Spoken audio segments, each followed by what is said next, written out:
Hello students, आप सभी का स्वागत है आपके अपने यूट्यूब चैनल हार्ट कंसेप्ट पर। आज स्टार्ट करेंगे फ्लूइड मैकेनिक्स का सेट फर्स्ट। इसमें 25 क्वेश्चन रहेंगे। बहुत ही इंपॉर्टेंट क्वेश्चन है, टोटल प्रीवियस ईयर क्वेश्चन है, इसीलिए इसका एक एक पॉइंट नोट करना और ज़्यादा से ज़्यादा शेयर करना। वीडियो के बिल्कुल एंड तक बने रहना। स्टार्ट करते हैं।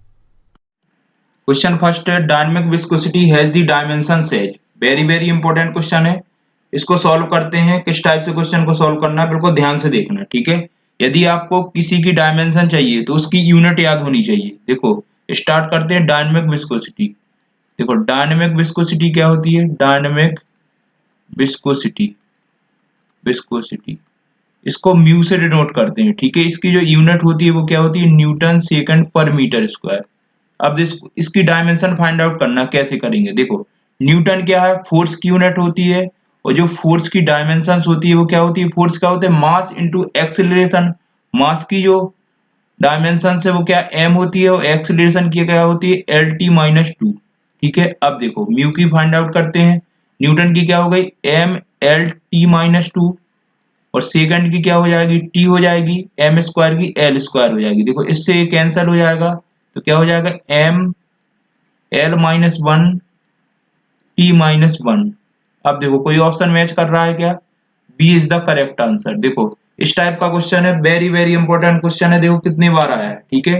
यदि क्वेश्चन आएगा सॉल्व कर लोगे। अब देखो यदि इसको बिल्कुल स्टार्टिंग से आपको पढ़ना है डायनेमिक विस्कोसिटी को, तो कुछ नहीं करना, प्ले लिस्ट में जाना, इसका पार्ट फर्स्ट पढ़ लेना, फ्लूइड मैकेनिक्स का पार्ट फर्स्ट। उसमें सारा सब कुछ बताया मैंने, एक बार फिर से देख लेना, ठीक है।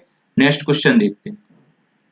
नेक्स्ट क्वेश्चन है, the shear stress strain graph for Newtonian fluid. Newtonian fluid के लिए जो स्ट्रेस स्ट्रेन ग्राफ होता है वो कैसा होता है, उसके लिए आपको एक, देखो ये ग्राफ आपको याद कर लेना है। देखो शेयर स्ट्रेस है, tau is the shear stress, और ड्यू डी वाई क्या हो, rate of change of shear strain. देखो इसका जो ग्राफ है, इसको देखो, ये यदि आप न्यूटोनियन फ्लूइड की बात करें तो क्या है, देखो एक लाइन जा रही है, लाइन क्या है, tau equal to mu D U upon D Y. ये न्यूटन ने यही तो बोला था, तो न्यूटोनियन फ्लूइड की ये वाली लाइन हो गई। बाकी नॉन न्यूटोनियन फ्लूइड है, भिंगम प्लास्टिक की ये वाली हो गई। देखो इस कर्व टाइप का बन रहा है, ये डायलेटेंट फ्लूइड हो गया। देखो ऊपर वाला क्या होगा, सूडो प्लास्टिक हो गया।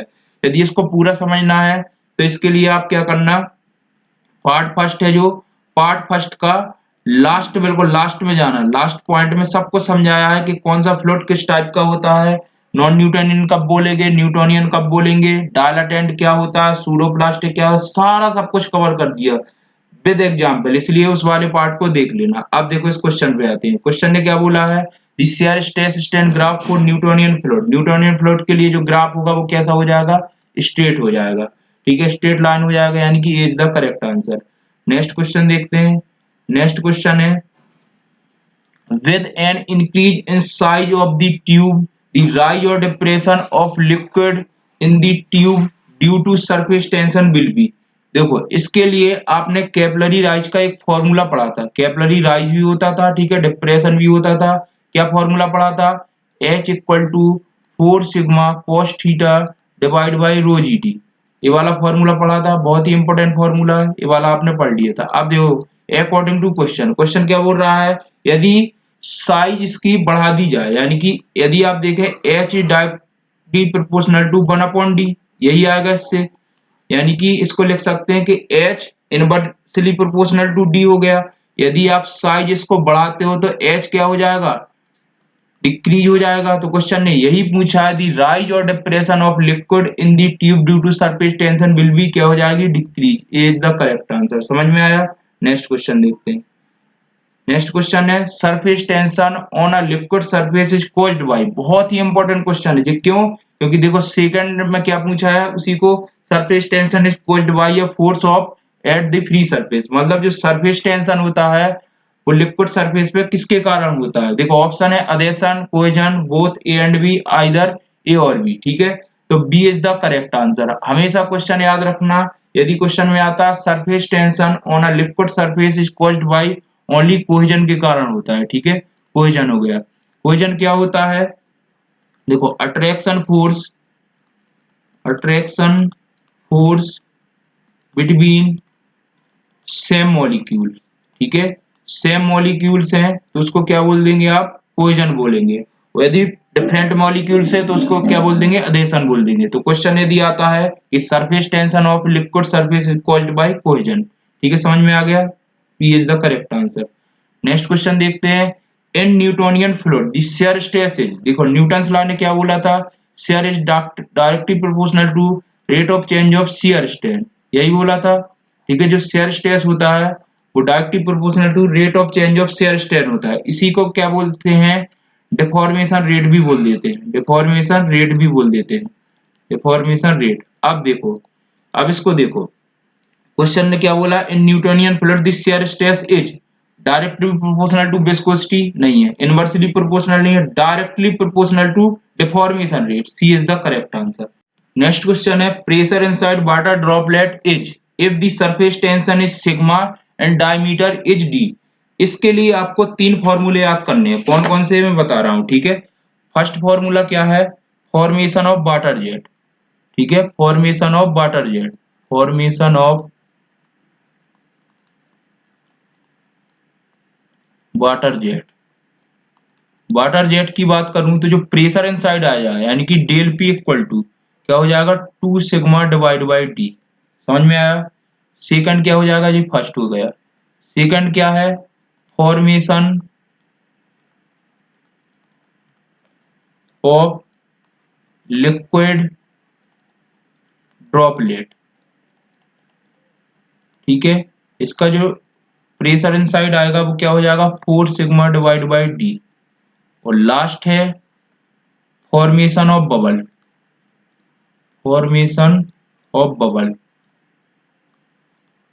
फॉर्मेशन ऑफ बबल के लिए जो डेल पी इक्वल टू हो जाएगा वो 8 sigma divide by D. Very very important, तीन फॉर्मूले याद कर लेना, इसके क्वेश्चंस भी आते हैं, उसको देख लेना। देखो क्वेश्चन ने क्या बोला है कि pressure inside the water droplet, मतलब वाटर ड्रॉपलेट के लिए बात कर रहा है। तो देखो वाटर ड्रॉपलेट या लिक्विड ड्रॉपलेट हो जाएगा तो del P equal to 4 sigma divide by D, यानी कि B is the correct answer. यदि इस टाइप के क्वेश्चन आते हैं तो आप सॉल्व कर लोगे।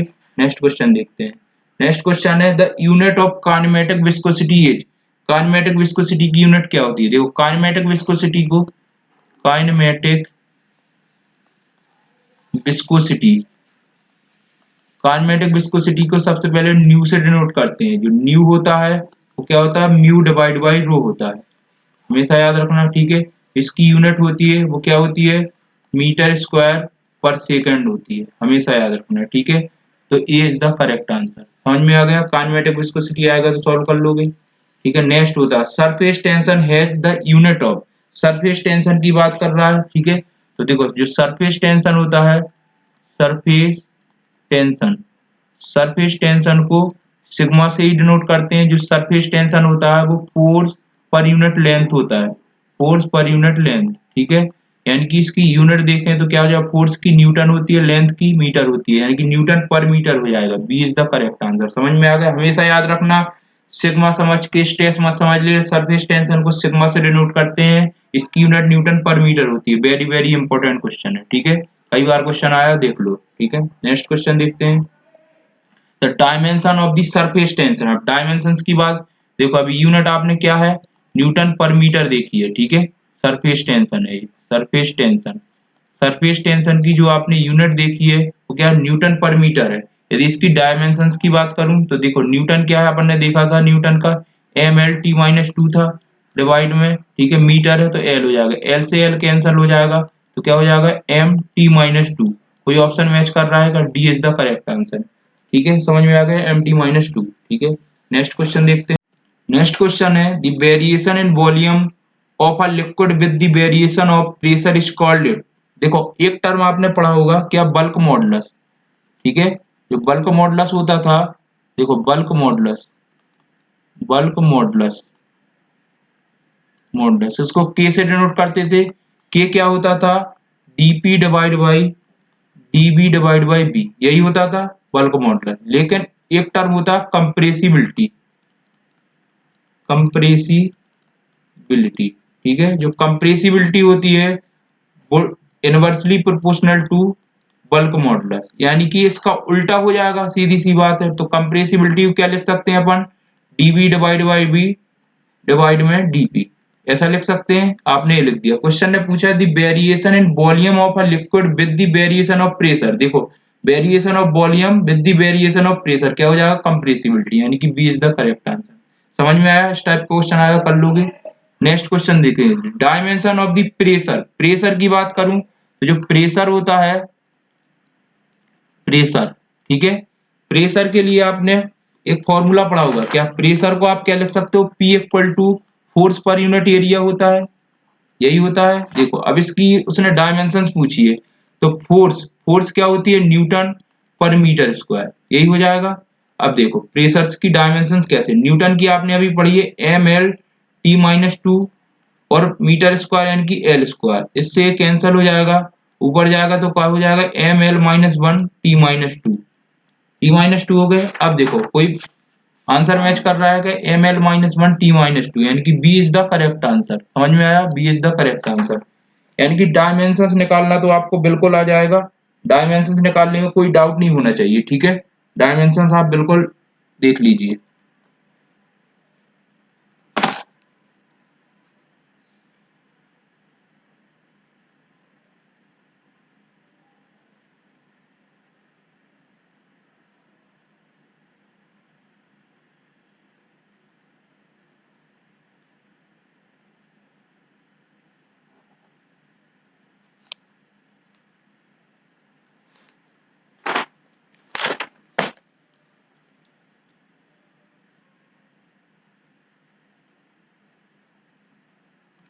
नेक्स्ट क्वेश्चन देखते हैं।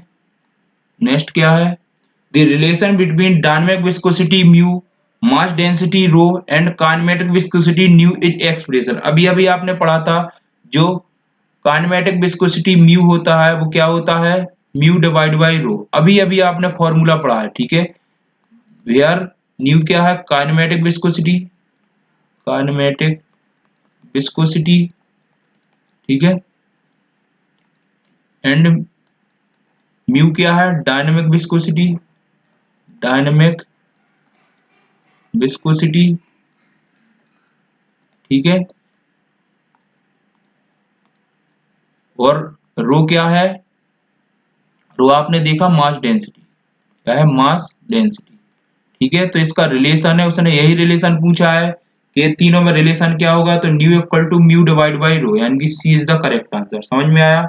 नेक्स्ट क्वेश्चन देखते हैं, बहुत इजी क्वेश्चन है, ठीक है। क्वेश्चन क्या है, the surface tension in a soap bubble of 20 mm diameter when the inside pressure 2 Newton per meter square above the atmospheric pressure। मतलब उसने सोप बबल की बात की है। सोप बबल के लिए अभी अभी आपने फॉर्मूला पढ़ा था, क्या था? सबसे पहले देखो क्वेश्चन को देखते हैं, गिवन लिखते हैं इसमें। गिवन, गिवन क्या है, उसने बोल दिया diameter D equal to 20 mm, ठीक है, ठीक है। फिर उसके बाद इनसाइड प्रेशर दे दिया, del P equal to 2 newton per metre square हो गया, ठीक है। उसने सरफेस टेंशन पूछ लिया, सरफेस टेंशन सिग्मा की बात कर रहा है। अब जो बताओ सरफेस टेंशन हो जाए सोप बबल, सोप बबल की बात करूं, सोप बबल के लिए जो फॉर्मूला था वो क्या था, del P equal to 8 sigma divide by D, यही था, यानी कि 2 हो गया, 8 हो गया, सिग्मा डिवाइड बाई डी की बात करूं तो डी क्या है, देखो 20 mm है, तो mm है तो इसको चेंज कर लेंगे, 20 इंटू 10 टू पावर क्या हो जाएगा, -3 मीटर हो जाएगा, ठीक है। यानी कि इसको क्या लिख सकते हैं, 20 इंटू 10 टू पावर -3। सिग्मा इसको सॉल्व करते हैं, कलर चेंज कर लेते हैं, ठीक है, सॉल्व करते हैं। तो देखो सिग्मा की वैल्यू यदि सॉल्व करेंगे तो क्या हो जाएगा, 2 इंटू 20 इंटू 10 टू पावर -3, यही है। देखो इसको इस साइड ले आए और डिवाइड में 8 हो जाएगा, डिवाइड में क्या हो जाएगा,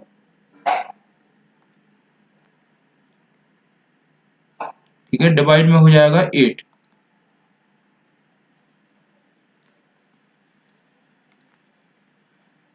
8 लिख लिया, ठीक है। इसको सॉल्व करो, देखो सॉल्व करोगे 2 2 4 जा 8, 5, यानी कि जो सिग्मा की वैल्यू हो गई 5 इंटू 10 टू पावर -3 हो जाएगा, ठीक है, न्यूटन पर मीटर हो जाएगा, ठीक है।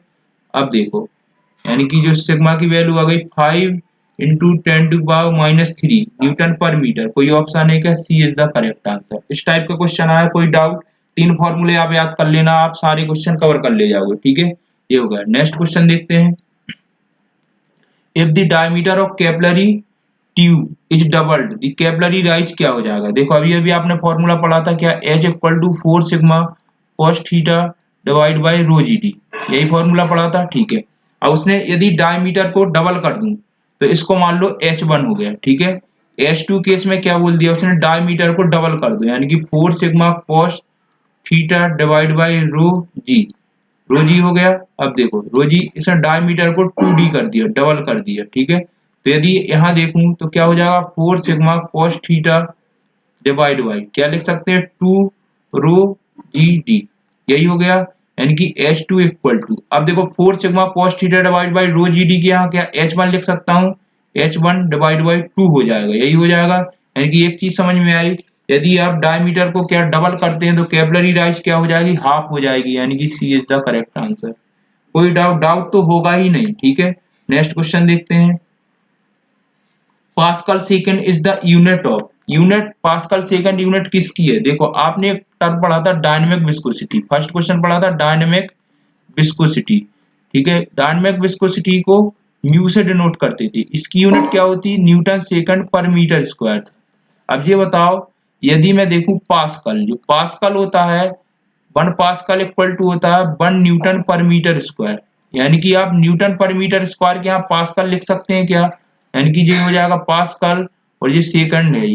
यानी कि एक चीज समझ में आएगी, जो डायनेमिक विस्कोसिटी की यूनिट पास्कल सेकंड भी लिख सकते हैं, यानी कि pascal second is the unit of dynamic viscosity, C is the correct answer. समझ में आया, नेक्स्ट क्वेश्चन देखते हैं। The stoke is the unit of, stoke जो यूनिट है वो किसकी है। देखो एक टर्म पढ़ा था अपन ने क्या, काइनेमेटिक विस्कोसिटी, काइनेमेटिक विस्कोसिटी, आपने काइनेमेटिक विस्कोसिटी को न्यू से डिनोट किया था। ठीक है, इसकी जो यूनिट थी वो क्या थी, मीटर स्क्वायर पर सेकंड। तो हमेशा याद रखना, यदि मैं ये हो गया आपका MKS में। ठीक है, यदि मैं CGS में बात करूं तो इसको लिख सकते हैं सेंटीमीटर स्क्वायर पर सेकंड। और हमेशा याद रखना 1 स्टोक्स इक्वल टू, जो 1 स्टोक्स होता है वो क्या होता है 1 सेंटीमीटर स्क्वायर पर सेकंड। तो एक चीज समझ में आई कि जो काइनेमेटिक विस्कोसिटी है वो CGS में यदि देखें, CGS सिस्टम में देखें तो उसकी यूनिट स्टोक्स भी होती है। तो काइनेमेटिक विस्कोसिटी क्वेश्चन यही पूछा, Stokes is the unit of kinematic viscosity and CGS। ठीक है, ये इज द करेक्ट आंसर, बिल्कुल समझ में आ गया ना। ठीक है, नेक्स्ट क्वेश्चन देखते हैं। नेक्स्ट क्वेश्चन ये है, the velocity gradient is 1000 metre पर second, the viscosity is 1.2 into 10 to the power minus 4 newton second पर metre square, the shear stress is, shear stress पूछा, शेयर स्ट्रेस का फॉर्मूला आपको मालूम है कि tau equal to mu du upon dy, यही है। ठीक है, म्यू की वैल्यू क्या है, म्यू की वैल्यू उसने गिवन है, काइनेमेटिक विस्कोसिटी, देखो सॉरी डायनेमिक विस्कोसिटी, विस्कोसिटी ये है, म्यू क्या डायनेमिक विस्कोसिटी, यानी कि 1.2 into 10 to the power minus 4 दे दिया इंटू du अपॉन dy। ठीक है, देखो वेलोसिटी ग्रेडियंट क्या दे दिया 1000। ठीक है, तो टाउ, इसको सॉल्व कर लो, देखो सॉल्व करोगे तो क्या हो जाएगा 1.2, ये हो जाएगा 1000 एंड 10 टू पावर माइनस 1 बचेगा, यानी कि जो टाउ हो जाएगा वो क्या हो जाएगा 0.12 न्यूटन पर मीटर स्क्वायर। ठीक है, तो जो शेयर स्ट्रेस की वैल्यू आ गई वो क्या होगा 0.12 न्यूटन पर मीटर स्क्वायर, यानी कि A is the correct answer, कोई डाउट नहीं होना चाहिए, डाउट होगा ही नहीं। ठीक है, नेक्स्ट क्वेश्चन देखते हैं, समझ में आ गया, याद रखना ये। ठीक है, ये इंटू है, इंटू का साइन है यहाँ पे, कंफ्यूज मत होना, इंटू है। ठीक है, नेक्स्ट देखो, नेक्स्ट क्वेश्चन है स्पेसिफिक ग्रेविटी ऑफ मरकरी। अब देखो मरकरी की स्पेसिफिक ग्रेविटी निकालना है, तो आप याद करो यदि आपको किसी चीज की क्या डेंसिटी निकालते थे सपोज, ठीक है, जैसे मान के चलो डेंसिटी निकालना है क्या Hg की, तो आप क्या करते थे स्पेसिफिक ग्रेविटी ऑफ Hg कर देते इनटू डेंसिटी ऑफ वाटर कर देते थे, यही था 1000 का इनटू करते थे, याद करो। अब उसने पूछी है specific gravity of Hg, Hg पूछा है तो क्या हो जाएगा density of Hg divide by density of water, बस इसको सॉल्व कर दो, ये क्या हो जाता है 13600, तो ये क्या होती है 1000, इसको सॉल्व करो, सॉल्व करोगे तो क्या हो जाएगा Hg क्या हो जाएगा स्पेसिफिक ग्रेविटी ऑफ Hg 13.6। ठीक है, 13.6 कोई ऑप्शन है क्या, D is the correct answer. ठीक है, तो 18वां क्वेश्चन ये होगा। नेक्स्ट क्वेश्चन देखते हैं, which of the following is true for a Newtonian fluid, Newtonian fluid के लिए ट्रू क्या है, विस्कस से, देखो न्यूटोनियन फ्लूइड तो सबसे पहले आप यही फॉर्मूला लिख लिया करो, tau is directly proportional to rate of change of shear strength. ठीक है, ये हो गया। अब देखो क्वेश्चन है, viscous shear stress in independent तो है नहीं, viscous shear stress dependent linearly और वेलोसिटी ग्रेडियंट। देखो viscous shear stress is zero, viscous shear stress decrease. ठीक है, B is the correct answer. उसने क्या बोला, viscous shear stress depend the linear of the velocity gradient, इसको velocity gradient भी बोलते हैं। ठीक है, तो shear stress directly proportional to du upon dy, तो viscous shear stress depend linearly on the velocity gradient. ठीक है, क्या हो जाएगा, B is the correct answer. Next question देखते हैं। नेक्स्ट क्वेश्चन है, the capillary rise in the glass tube is not to exceed 0.2 mm of water, determine its minimum size given that surface tension for water is contact with air 0.0725 Newton per metre. Consider जो angle होगा वो क्या हो जाएगा, 0 degree हो जाएगा। ठीक है, और डेंसिटी ऑफ वाटर क्या है, 1000 किलोग्राम पर मीटर क्यूब। अब उसने क्या पूछा, कैपिलरी राइज। कैपिलरी राइज का सबसे पहले इसमें गिवन देख लो क्या है। गिवन में उसने बोल दिया है कि glass tube is not 0.2 mm water. ठीक है, तो उसने क्या H की वैल्यू दे दी है, capillary rise in the glass tube. ठीक है, क्या है 0.2 mm, यही है। तो इसको मीटर में चेंज करेंगे तो 0.2 इंटू 10⁻³ मीटर हो जाएगा। एक चीज ये समझ में आ गया। ठीक है, यदि आप सरफेस टेंशन की बात करें तो सिग्मा की वैल्यू दे दी उसने 0.0725 न्यूटन पर मीटर। ठीक है, फिर उसके बाद एंगल दे दिया थीटा इक्वल टू 0 डिग्री, और डेंसिटी ऑफ वाटर दे दिया 1000 किलोग्राम पर मीटर क्यूब। इतनी चीज दे दी उसने। अब उसने आपको कैपिलरी राइज, उसने डी की वैल्यू पूछ ली है। ठीक है, तो H equal to 4 sigma cos theta divide by rho G D, ये वाला फॉर्मूला पढ़ा है आपने। ठीक है, फॉर्मूला पढ़ा है। अब देखो इसको वैल्यू पुट करते हैं। H की वैल्यू क्या है, 0.2 इंटू 10⁻³ ठीक है, 4 सिग्मा कॉस 0 क्या हो जाएगा, 1 हो जाएगा, लिख लेते हैं। रो की वैल्यू कितनी है, 1000 है। जी की वैल्यू 9.81 है, और डी की वैल्यू चाहिए। यदि डी की वैल्यू फाइंड आउट करनी है तो क्या हो जाएगा, देखो 4 सिग्मा की वैल्यू भी रख दो 0.0725। ठीक, कॉस 0 तो 1 हो जाएगा। देखो डी की वैल्यू चाहिए तो नीचे क्या हो जाएगा, 0.2 इंटू 10⁻³ इंटू 1000 इंटू 9.81। ठीक है, ये है।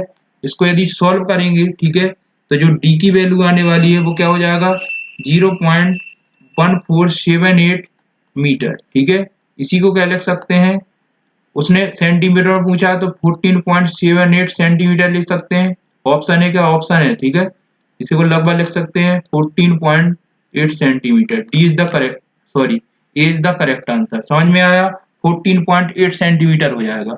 कोई डाउट है, देखो कुछ नहीं करना है आपको, ये वाला फॉर्मूला आप याद कर लेना, ये याद ही हो गया होगा। H equal to 4 sigma cos theta divide by rho G D होता है। गिवन लिख लेना। उसने यही पूछा था मिनिमम साइज क्या होगी, यानी कि डायमीटर उसने फाइंड आउट करना था। ठीक है, डायमीटर आपने कर लिया, एंगल दे दिया, सब कुछ गिवन दे दिया, सॉल्व कर लेना। डी की वैल्यू 14.8 सेंटीमीटर आ जाएगा। ठीक है, नेक्स्ट क्वेश्चन देखते हैं।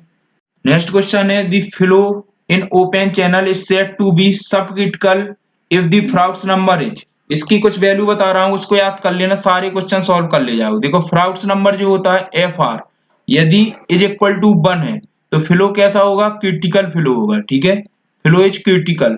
यदि फ्राउट्स नंबर इज ग्रेटर देन 1 होगा तो क्या हो जाएगा, सुपर क्रिटिकल। क्या हो जाएगा, सुपर क्रिटिकल। यदि फ्राउट्स नंबर की वैल्यू इज लेस देन 1 है तो फ्लो कैसा हो जाएगा, सब क्रिटिकल।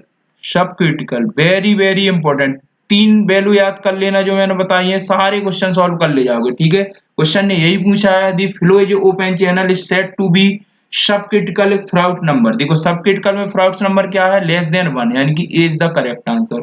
कोई डाउट होने नहीं चाहिए। ठीक है, नेक्स्ट क्वेश्चन देखते हैं। क्वेश्चन नंबर 22 है, a flow is called hypersonic if the Mach number is. देखो इस टाइप के क्वेश्चन के लिए 4-5 पॉइंट याद रखने हैं। यदि मैक नंबर की वैल्यू इक्वल टू 1 है तो कैसा फ्लो होगा, सोनिक फ्लो होगा। ठीक है, यदि Mach number is greater than 1 तो उसको कहेंगे सुपरसोनिक। क्या बोलेंगे, सुपरसोनिक। ठीक है, यदि Mach number is less than 1 है तो उसको बोलेंगे सबसोनिक। यदि Mach number is greater than 1 है तो इसको बोलेंगे हाइपरसोनिक, ठीक है, हाइपरसोनिक। और हमेशा याद रखना जब सुपरसोनिक की बात करें तो मैक नंबर की वैल्यू ग्रेटर देन 1 होगी, लेकिन कहाँ से कहाँ तक होगी, 1 to 6 होगी। और हाइपरसोनिक की बात करें तो मैक नंबर की वैल्यू 6 to 10 होगी, ठीक है, वेरी वेरी इंपॉर्टेंट है। अब देखो क्वेश्चन ने पूछा है कि a flow is called hypersonic if Mach number is क्या होगा, एम इज ग्रेटर देन 1, यानी कि हाइपरसोनिक कब होगी, जब मोर देन 6 होगी। D is the correct answer. Next question है if the Mach number for a float is less than 1 the flow is. अभी अभी आपने पढ़ा है यदि मैक नंबर की वैल्यू इज लेस देन 1 है तो क्या था, सबसोनिक था, सबसोनिक था। फ्लो कैसा था, सबसोनिक था, यानी कि क्या हो जाएगा, सी इज द करेक्ट आंसर। यही था क्वेश्चन, बहुत सिंपल आते हैं ना, अभी अभी मैंने इसको सॉल्व करवाया है। नेक्स्ट क्वेश्चन देखते हैं। नेक्स्ट क्या है, a 1:30 model of an ogee spillway crest record an acceleration of 1.2 meter per second square at a certain location of the spillway full stop. The corresponding value of acceleration in meter per second square unit in the prototypes spillway। देखो इसके जो relation है, आप देखो play list में जाना, part fourth उसका देख लेना, मैंने एक एक चीज उसमें समझाई है, ठीक है, उसके रिलेशन कैसे बनेंगे, कैसे क्या होंगे, सारा सब कुछ कवर करवाया है, बहुत ही इजी क्वेश्चन लगेंगे, ठीक है। इसको सॉल्व करते हैं। देखो एक्सीलरेशन का यदि मॉडल और प्रोटोटाइप्स का यदि कोई रिलेशन आता है तो देखो हमेशा याद रखना, एक्सीलरेशन में देखो स्मॉल ई से डिनोट करते हैं, मॉडल प्रोटोटाइप का जो रेशियो होता है वो 1 होता है, हमेशा याद रखना। इस टाइप का क्वेश्चन आ गया, यानी कि इसका मीन्स क्या होगा, model of acceleration equal to prototypes of acceleration, यानी कि इसने क्वेश्चन ने गिवन है कि एक्सीलरेशन तो उसने दे दिया, ठीक है, और फाइंड आउट क्या करना, प्रोटोटाइप, यानी मॉडल का गिवन है, मॉडल का क्या है 1.2, प्रोटोटाइप्स का फाइंड आउट करना है तो प्रोटोटाइप्स का भी 1.2 मीटर पर सेकंड स्क्वायर हो जाएगा, ठीक है। तो क्वेश्चन ने यही पूछा है कि क्या है, value of the acceleration in the prototype will be, क्या हो जाएगा 1.2 ही रहेगा। D is the correct answer, ठीक है। इसको यदि पूरा देखना है आपको, ये रिलेशन कैसे आते हैं, तो आप पार्ट फोर्थ में जाना, प्लेलिस्ट में जाना, फ्लूइड मैकेनिक्स के पार्ट फोर्थ देख लेना, एक एक चीज समझ में आ जाएगी। क्वेश्चन बहुत आते हैं, नहीं तो ऐसे नहीं बनेगा, उसके रिलेशन याद कर लेना, आप समझ जाओगे, ठीक है। नेक्स्ट क्वेश्चन देखते हैं। क्वेश्चन नंबर 25 है, Euler's number is defined as square root of the ratio of the inertia force of a following fluid to the, ठीक है। देखो जो यूलर्स नंबर होता है U equal to square root of, ठीक है, क्या होता है, inertia force to pressure force, ठीक है, यही होता है यूलर्स, ठीक है। तो इसकी डेफिनेशन यदि देखें तो क्या हो जाएगा, it is the ratio of the square root of inertia force to pressure force, यही हो जाएगा। तो ये आपका यूलर्स नंबर हो गया।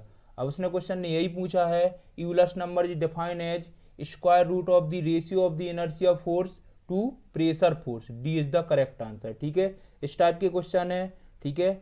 और भी बाकी फ्राउट्स नंबर हो गया, रेनॉल्ड नंबर हो गया, मैक नंबर हो गया, वेबर्स नंबर हो गया, ये सारा सब कुछ पढ़ना है तो आप फ्लूइड मैकेनिक्स का पार्ट फोर्थ देख लेना, पार्ट फोर्थ सारा सब कुछ इसमें कवर कर लिया था, क्वेश्चन भी कुछ किए थे तो उसको देख लेना जाके, ठीक है, प्ले लिस्ट में। यदि आपको आज की क्लास अच्छी लगी है तो कमेंट सेक्शन में ज़रूर बताना, सेशन को लाइक करना, शेयर करना एंड सब्सक्राइब करना। डिस्क्रिप्शन में टेलीग्राम की लिंक दे दूंगा तो उसको ज्वाइन कर लेना, उसमें PDF भी दे दूंगा, ठीक है। जो नेक्स्ट पार्ट आएगा वो होगा थ्योरी ऑफ स्ट्रक्चर का सेट फर्स्ट, उसको ज़रूर देखना। Thank you.